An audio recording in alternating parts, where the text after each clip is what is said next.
Hello dear student, स्वागत है आप सभी का आपके अपने परिवार यूपीपीएससी स्टडी आईक्यू पर। देवियों सज्जनों, हम आपके साथ डिस्ट्रिक्ट सीरीज को चला रहे हैं और आज स्पेशली आपसे बात करेंगे एक ऐसे डिस्ट्रिक्ट की जो राप्ती नदी के तट पर आपको देखने के लिए मिलता है, इंटरनेशनल बॉर्डर को शेयर करता है नेपाल के साथ, अपनी जैव विविधता बायोडाइवर्सिटी के लिए बहुत ज्यादा प्रसिद्ध रहा है और सबसे इंपॉर्टेंट ये हिंदू धर्म के अकॉर्डिंग एक शक्तिपीठ के रूप में विख्यात है और बौद्ध धर्म और जैन धर्म अर्थात तीनों धर्मों की एक पवित्र स्थली के रूप में आपको ये देखने के लिए मिलता है। नाम है बलरामपुर। तो बलरामपुर के बारे में आज आपसे चर्चा की जाएगी।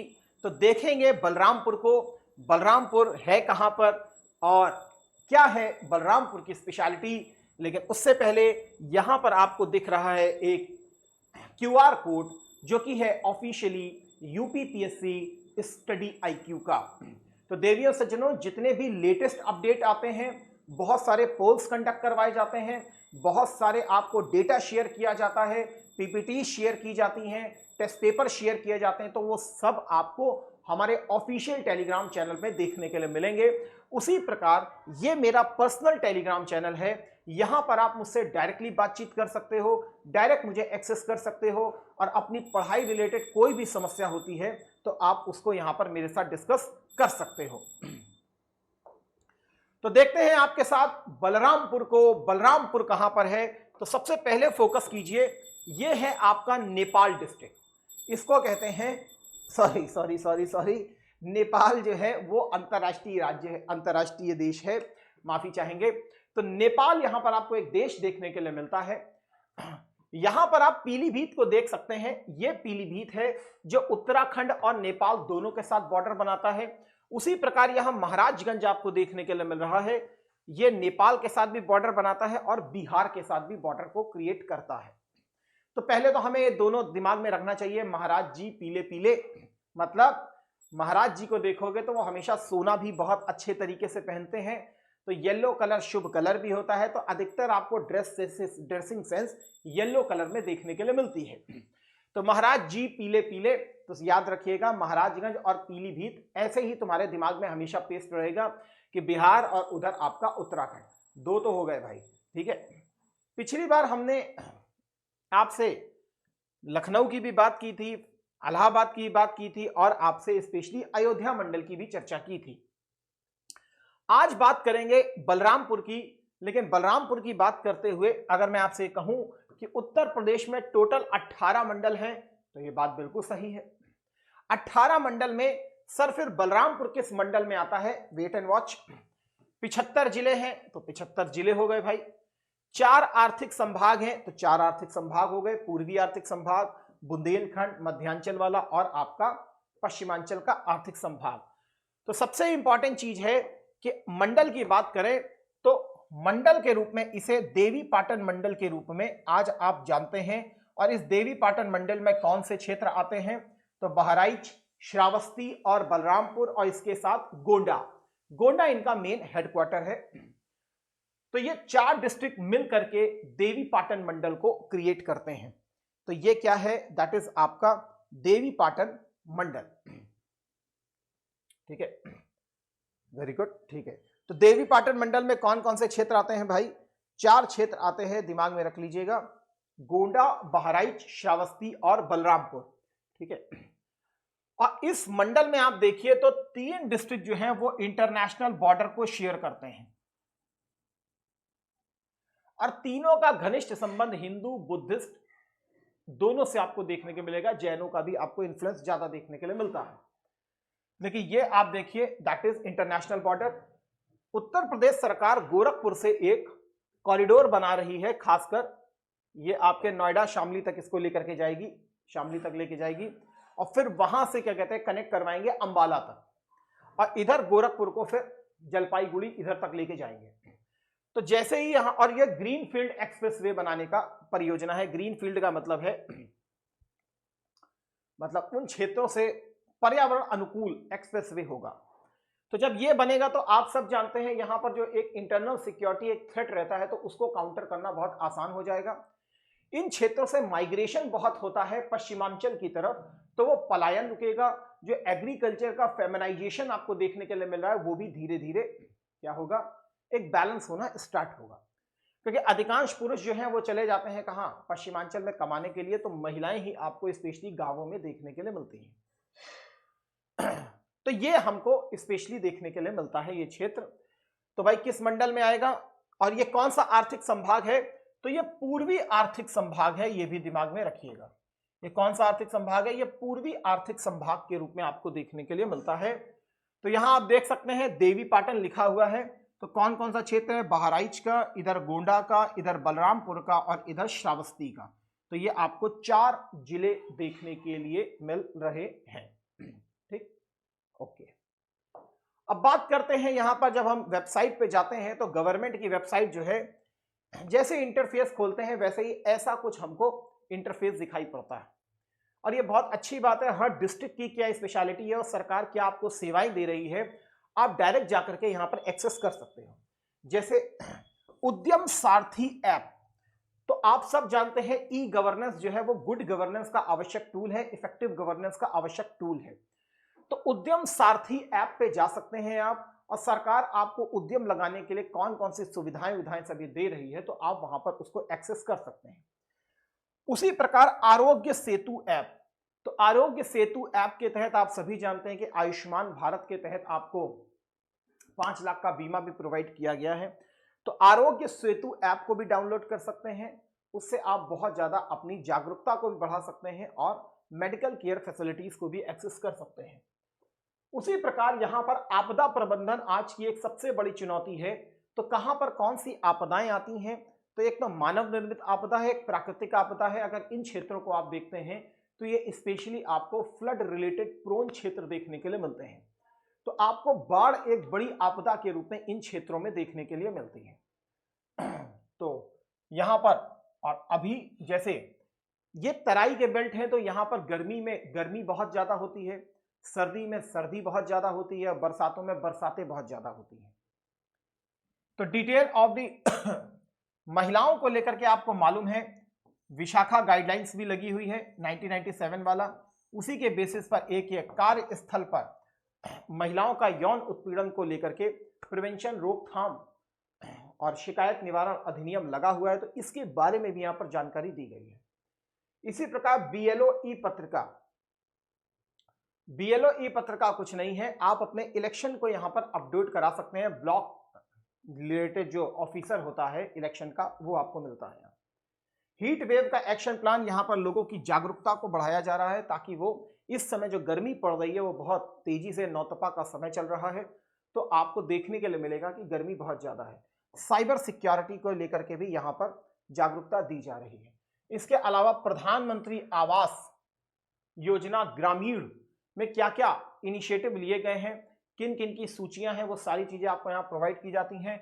आई गॉट कर्मयोगी पोर्टल, तो कर्मयोगी पोर्टल आपको मालूम है कि सेवोत्तम को बेसिकली प्रमोट कर रहा है। इसी प्रकार एनआईसी सर्विस डेस्क, ये सब आप यहां पर एक्सेस कर सकते हो। गवर्नमेंट आपको एक क्लिक पे हर चीज की ट्रांसपेरेंसी और सुविधा यहां पर प्रोवाइड करती है। बलरामपुर की बात करें तो एक इंपॉर्टेंट क्षेत्र के रूप में हमें देखने के लिए मिलता है। म्युनिसिपल बोर्ड बना हुआ है, राप्ती नदी के तट पर स्थित है। जिला मुख्यालय है, देवी पाटन डिवीजन के साथ अवध क्षेत्र का हिस्सा रहा है। तो इसे बेसिकली गोंडा से काटा गया था और पाटेश्वरी देवी का मंदिर हमको यहां देखने के लिए मिलता है, जो कि एक शक्तिपीठ के रूप में 51 शक्तिपीठों में एक शक्तिपीठ ये भी है।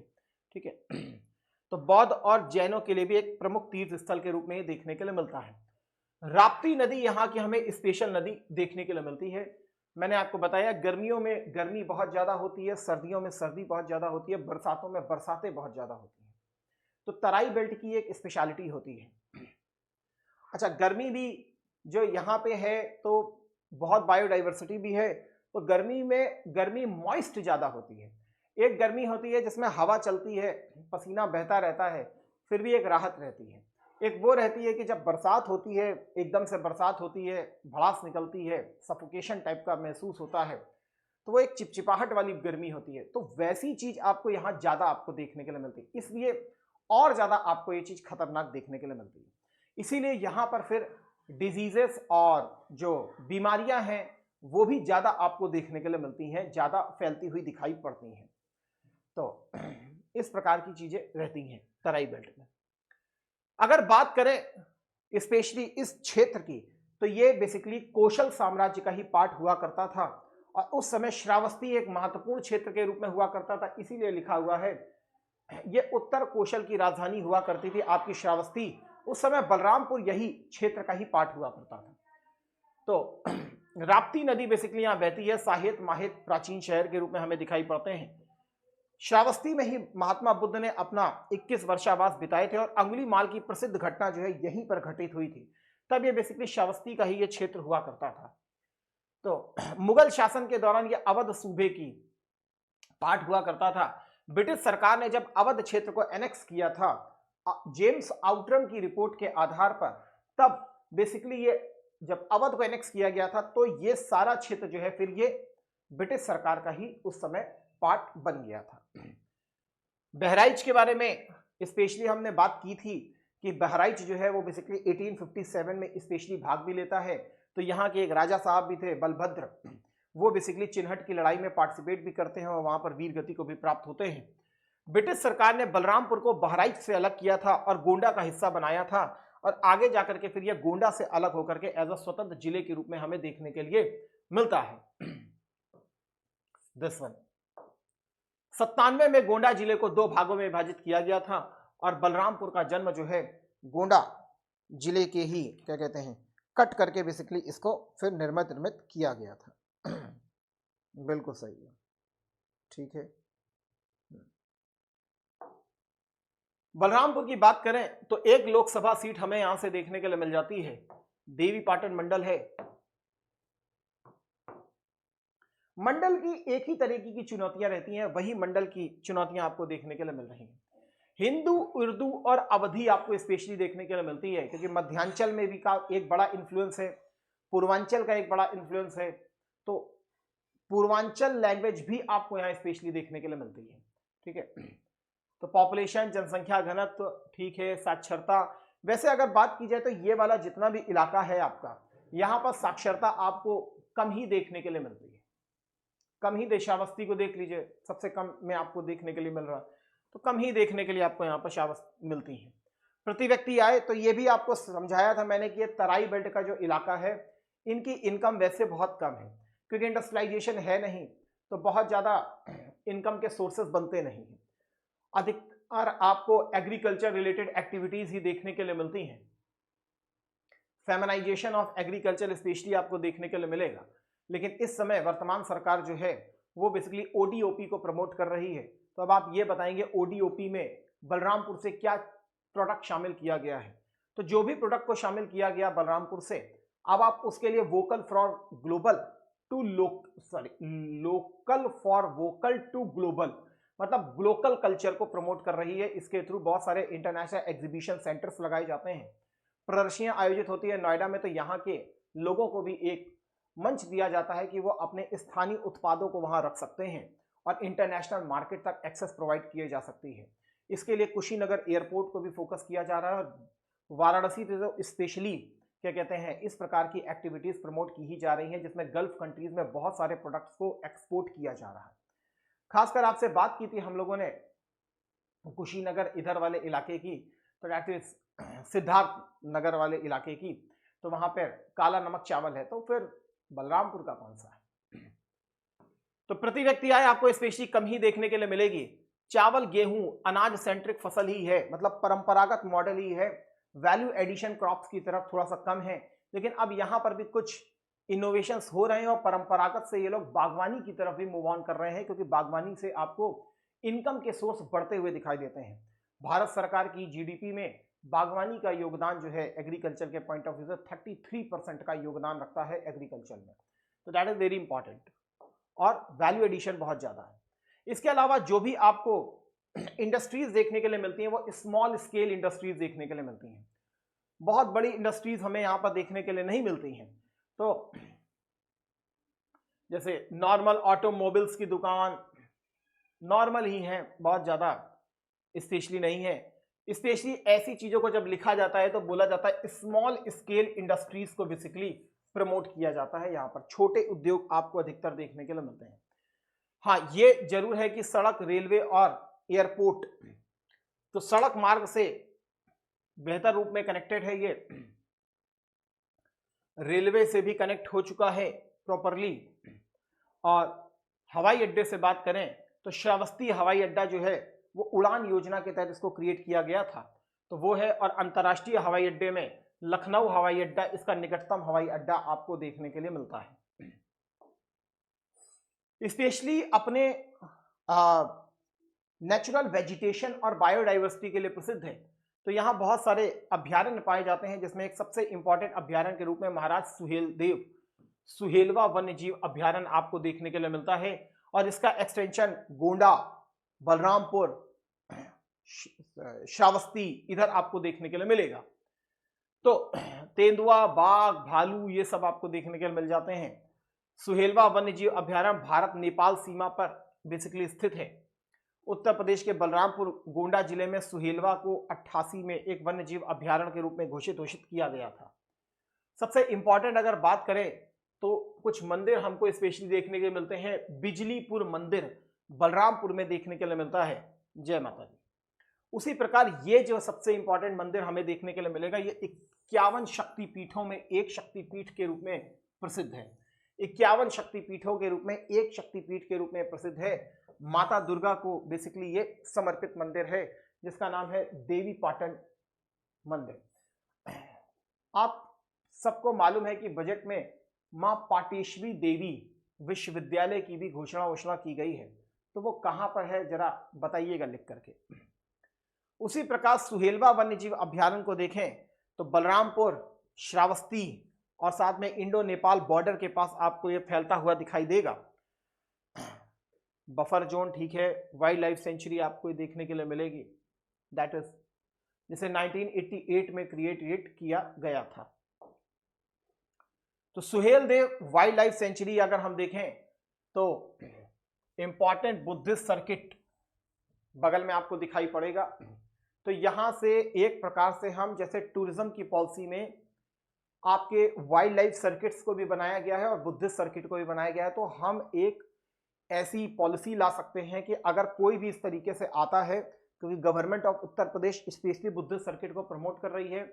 जापान, चीन, ताइवान, इधर आप देखेंगे साउथ ईस्ट एशिया, तो यहाँ बुद्धिज्म को ऐसा लोकप्रिय धर्म है, तो उनको बेसिकली हम प्रमोट भी कर रहे हैं कि एक टूरिज्म के हॉट स्पॉट के रूप में उनको ये दिखाया जाए।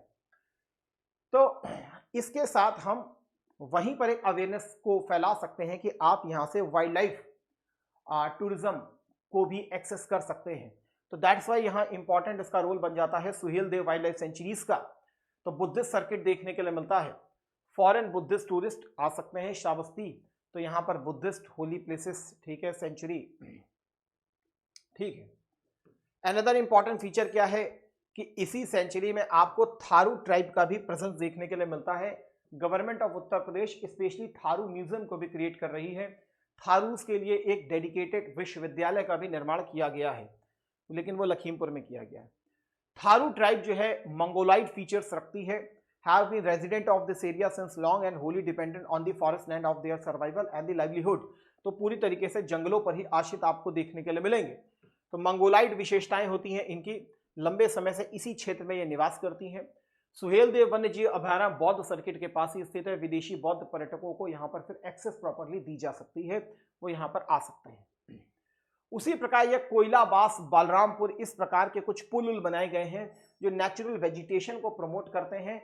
और खासकर आप जब नॉर्थ ईस्ट में जाते हैं तब आपको ऐसे लकड़ी के पुल्स देखने के लिए मिलते हैं जब आप पार करते हैं, तो वो एक रोमांचक अनुभव होता है इन पुलों के ऊपर चढ़ने का।